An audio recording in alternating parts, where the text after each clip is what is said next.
मैंने धरती को देखा है, मैंने बदलते समय को देखा है। हर पल बदलती नीयत, चेहरे और लोग देखे हैं। क्योंकि मैं वो आंख हूं जो कभी नहीं झपकी। मैं सदा ऊपर तनी हुई वो छत हूं जो कभी नहीं झुकी। मैं आकाश हूं और आज मैं आपको एक कहानी सुनाने आया हूं। और वो कहानी है महाभारत। महाभारत जो द्वापर में भी हुई और आज कलयुग में भी होती है, आपके भीतर हर पल।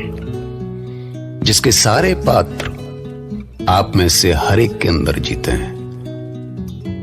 जब आप सच को नहीं जान पाते तो आप धृतराष्ट्र हैं, और जब सच को जानकर भी आंखें बंद कर लेते हैं तो गांधारी। जब आप रिवेंज की आग में अपना सारा जीवन झोंक देने को तैयार हो तो आप शकुनी हैं, और जब आप ये जानते हुए भी कि आप गलत आदमी का साथ दे रहे हैं और अपने आप को नहीं रोकते, तब आप कर्ण हैं। जब आपकी अच्छाई आपका अहंकार बन जाए तब आप भीष्म हैं। अर्जुन भी हैं आप, और वो कृष्ण भी जो आपको रास्ता दिखाएगा। पर क्या आपने कभी ये समझने की कोशिश की है कि आपके भीतर का दुर्योधन कब सर उठाता है और कब आपके कदम डगमगाते हैं? महिदेव, महिदेव, ध्यान से सुन लो महिदेव। आज तक ये दुर्योधन तुम्हारे द्वार पर सर पटकता रहा, रोता रहा, गिड़गिड़ाता रहा, और तुम मंदिर के इस ऊंचे सिंहासन पर बैठे मुस्कुराते रहे। पर आज के बाद ये फिर कभी तुम्हारे द्वार पर पैर नहीं रखेगा महिदेव, नहीं गिड़गिड़ाएगा तुम्हारे सामने। बस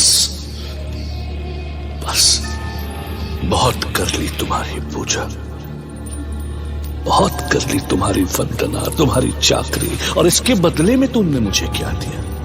हाँ, पराजय, अपमान, कुंठा। इंद्रप्रस्थ में हुए अपमान के बाद दुर्योधन अपना भाग्य स्वयं लिखेगा महिदेव। अपनी भुजाओं के बल से लिखेगा, क्योंकि अब मुझे तुम्हारी भक्ति से ज्यादा अपनी शक्ति पर विश्वास है। अब उन तुच्छ पांडवों का साहस नहीं होगा कि वो दुर्योधन का उपहास कर सके। आज तुम्हारे सामने इस विदारक के शंखनाद से उन पांडवों का अंत करने का प्रण लेता है ये दुर्योधन।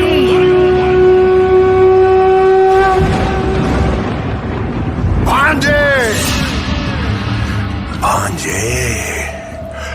लोमड़ी सा सोचो, बाघ सा नोचो। ऐसे तो प्रतिशोध की आग तुम्हें ही जलाकर राख कर देगी। नहीं मामो, नहीं। जब तक मैं पांडवों को खाक होते नहीं देख लूं, तब तक ये आग ठंडी नहीं होगी मामा।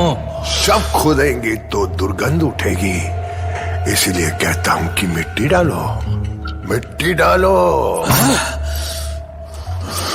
मिट्टी डालो? तुम्हारे कलेजे को भी पांचाली की हंसी ने ऐसे ही छीला होता ना मामा। छीला है भांजे, मेरे हृदय को भी छीला है उसकी खिलखिलाहट ने। पर क्रोध में किया फैसला सदा पछतावा देता है। यदि तुम पंचाली की आंखों में खून के आंसू देखना चाहते हो तो धीरज से काम लो भांजे, मेरी चौसर की चाल खाली नहीं जाएगी। वो छलिया कृष्ण अब तक तो द्वारका निकल गया होगा, मतलब अब पांडव को रोकने वाला भी कोई नहीं होगा वहां पर। बस वो बेवकूफ विदुर कोशिश कर सकता है। अरे उस पे मिट्टी डालो, मिट्टी डालो, लोमड़ी सा सोचो, बाघ सा नोचो।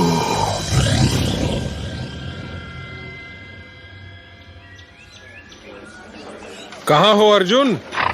रथ तैयार है। मैं तो तैयार हूं भैया। नकुल और सहदेव भी आ रहे हैं। पांचाली शायद भीम के साथ आ रही है। पांचाली? पर पांचाली तो रजस्वला है। इस हाल में उसका हस्तिनापुर चलना मुझे समझ में नहीं आ रहा। ये भीम भी पहले मुझे निमंत्रण ठुकराने के लिए कहता है और अब। मैंने कहा तो और भी बहुत कुछ था, पर किसी के पास उसे सुनने का समय ही कहां था। तब तो धर्मराज होने के अहंकार ने किसी को यह भी सोचने का समय नहीं दिया कि यह द्यूत्य का निमंत्रण हमारी बढ़ती हुई शक्ति को कुचलने का उस नीच दुर्योधन का महाषड्यंत्र है। ये भीम आप जैसा महाविद्वान और शास्त्रों का ज्ञाता ना सही, पर कम से कम अपनी बर्बादी की आहट तो समझ ही सकता है। इंद्रप्रस्थ के ऊंचे सिंहासन पर बैठकर ना तो धर्मराज को उनके भाई दिखते होंगे और ना ये पांचाली। और दिखे भी क्यों, जब धर्मराज स्वयं अपने सर्वनाश का संकल्प लिए बैठे हों, तो तुम्हारे हमारे जैसे साधारण लोगों की बात कैसे समझ में आएगी उन्हें भीम? हम जैसे आम जनों को क्या समझ राजनीति की? आज उनकी शक्ति इतनी बढ़ गई है कि काशी, पांचाल, द्वारका और मगध जैसे विशाल साम्राज्य उनके पीछे खड़े हैं। ऐसे में हम तो उन्हें बहुत बौने लगते होंगे ना? भीम, पांचाली, ये क्या हो गया तुम्हें?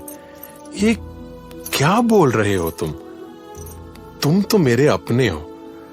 भले ये सारा संसार मेरे निर्णय पर संदेह करे, पर कम से कम तुम तो मुझे समझते। मैं तुम्हें कैसे समझाऊं कि मैं चाहता हूं कि मैं किसी तरह महामुनि व्यास की भविष्यवाणी को झूठा सिद्ध करके कुरुवंश के बीच इस बैर को मिटा सकूं। तुम सभी तो वहीं थे जब इंद्रप्रस्थ से प्रस्थान करते समय महामुनि व्यास ने कहा था कि महासमर का केंद्र मैं ही रहूंगा, और यदि मुझे केंद्र में रहना ही है तो मैं आगे बढ़कर उसका सामना क्यों न करूं। पर केशव ने भी तो कुछ कहा था, और केशव के वो वचन इस संसार का अंतिम सत्य है। याद है पांचाली, मुझे उनके एक एक शब्द याद है। कृष्ण की बात याद रखना धर्मराज, यदि तुम्हारे शत्रु का नाश हो सकता है तो तुम्हारा भी नाश हो सकता है। नियति नहीं है पूर्व निर्धारित, मानव निर्णय उसे हर क्षण बनाता मिटाता है। ये सृष्टि भाग्य नहीं कर्म से चलती है। इस नश्वर संसार का अंतिम सत्य केवल तुम्हारा कर्म है। तुम्हारा वो कर्म इस संसार का वो अंतिम सत्य है जो अविनाशी है, जो अजर है, जो अमर है। और मैं भी बस अपना कर्म ही कर रहा हूं, क्योंकि मैं इस अनहोनी को रोकना चाहता हूं। परंतु केशव ने ये तो नहीं कहा था कि जानबूझकर अपने विनाश को बुलाना भी कर्म है।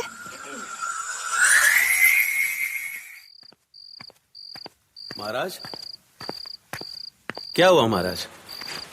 आप बड़े अशांत लग रहे हैं।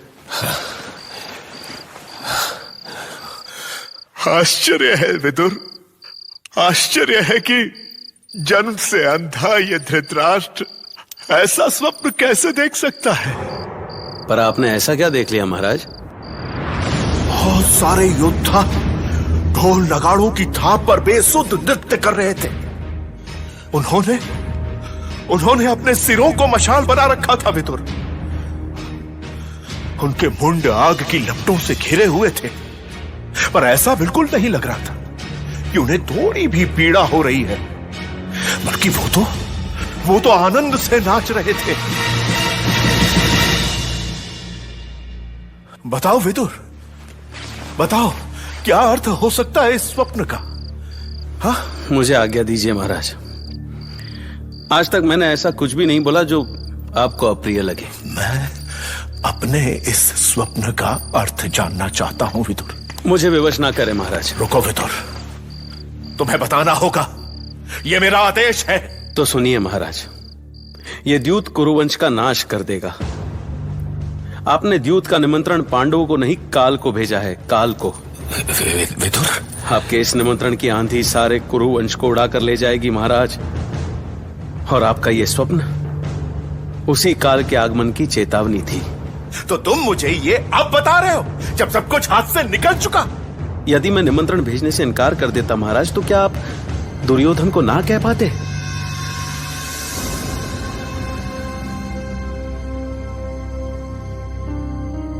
यदि तुम्हें ज्ञात था युधिष्ठिर कि दुर्योधन तुम्हारा भला नहीं सोचने वाला, तो तुमने द्यूत का निमंत्रण स्वीकार ही क्यों किया? क्यों चले आए यहां?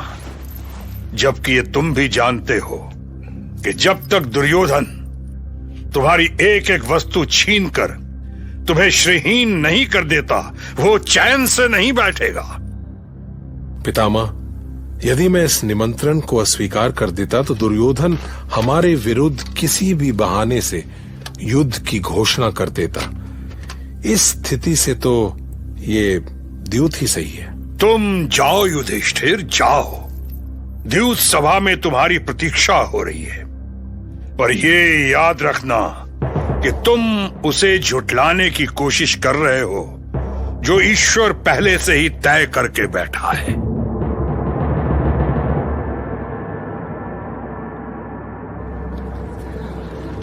महाराज धृतराष्ट्र, पितामह भीष्म और सभासदों, मैं कुमार दुर्योधन और कुर्राज की ओर से आप सबका स्वागत करता हूं। मैं पांडवों का आभारी हूं जिन्होंने आपसी सद्भाव के लिए कुमार दुर्योधन के निमंत्रण को स्वीकार किया। मैंने भांजे दुर्योधन को समझाया कि पांडवों और कौरवों के साथ होने में ही हम सबका हित है। अब मैं महाराज की ओर से प्रेम और सद्भाव के इस आयोजन को आरंभ करने की घोषणा करता हूं। पांडव श्रेष्ठ, आप सभी के स्वागत में भांजे दुर्योधन ने दरबार में नृत्य संगीत की सुंदर व्यवस्था की है। आनंद लीजिए। तो भैया मामला ऐसा रहा कि देर रात तक नाच गाना बजता रहा, सभा चलती रही। जहां पांडवों का मन कभी अनुभव करता था कि शायद दुर्योधन बिगड़े हुए रिश्तों को सुधारने की कोशिश कर रहा है, कई बार उन्हें यह भी लगता कि दुर्योधन और शकुनी के मुंह से टपकती है इतनी मिठास, कहीं उन्हें किसी जाल में तो नहीं फंसा रहे। उधर पिछली रात के बुरे सपनों ने इस रात भी पांचाली का पीछा नहीं छोड़ा। अब सपने कहां पीछा छोड़ते हैं। सुबह हुई तो पांडवों को बड़े सम्मान के साथ दरबार में लाया गया। भैया भीम, देखिए कितनी विशाल चौसर तैयार की है इन्होंने। ऐसे प्रसन्न होने की आवश्यकता नहीं है सहदेव। ये बात लिख कर रख लो कि हमारी बर्बादी का प्रपंच इसी चौसर पर रचा जाना है। अरे भैया भीम, आइए आइए, पधारिए। यहां इस आसन पर बैठिए। ये विशेष आपके लिए बनाई है, मजबूत लकड़ियों से। प्रणाम बड़े भैया युधिष्ठिर, प्रणाम। अच्छा, पांडवों की ओर से तो आप ही चौसर खेलेंगे ना, तो आप यहाँ आइए, मध्य स्थान पर विराजिए। अवश्य। तुम्हारी ओर से कौन खेलेगा दुर्योधन? अब चौसर के खेल में तो आपकी कोई बराबरी कर ही नहीं सकता भैया, तो मेरी तो बिसाती कहां है। ऐसे एक तरफा खेल में किसी को आनंद नहीं आएगा ना, इसलिए मेरी ओर से मेरे प्रिय मामा शकुनी खेलेंगे। तो चलिए मामा, पहली चाल आप चलिए। तुम कहते हो तो मैं ही चलता हूं। युधिष्ठिर, दांव पर क्या लगाते हो? 100 घोड़े तो मामा मेरी ओर से भी 100 घोड़े। तो 100 घोड़ों के लिए आजा 6। हाँ 2 पासे बेईमान, बेच दिया ईमान। तो मैं 6 लाकर दिखाता हूं मामा। 6। वाह वाह भैया वाह, अद्भुत भैया अद्भुत। देखा बेन, तुम बड़े भैया को साधारण खिलाड़ी मान रहे थे ना, अब देखो उन्होंने पहली बाजी ही जीत के साथ शुरू की है। तो भैया जब सफलता आसानी से हाथ लगती दिखे तो समझ जाओ कि सामने बहुत बड़ा संकट आने वाला। क्योंकि जीवन के सागर में मोती आसानी से नहीं मिलते, गोते तो लगाने ही पड़ते हैं भैया। क्या कभी आपके कदम भी शुरुआती सफलता में बहके हैं? ठीक है, किसी को हमेशा संदेह से नहीं देखना चाहिए, लेकिन सावधान रहना। हमें संग करते हैं आपको। वैसे भीम खामखाम परेशान नहीं था भैया, वो दुर्योधन की बदनीयती जानता था, लेकिन फिर भी उसने युधिष्ठिर को इस जाल में फंसने से रोका नहीं। अभी सवाल तो बनता है, नहीं सवाल का क्या है, मन हुआ बन गया, जवाब भी बन ही जाएगा। सुनते रहिए महाभारत।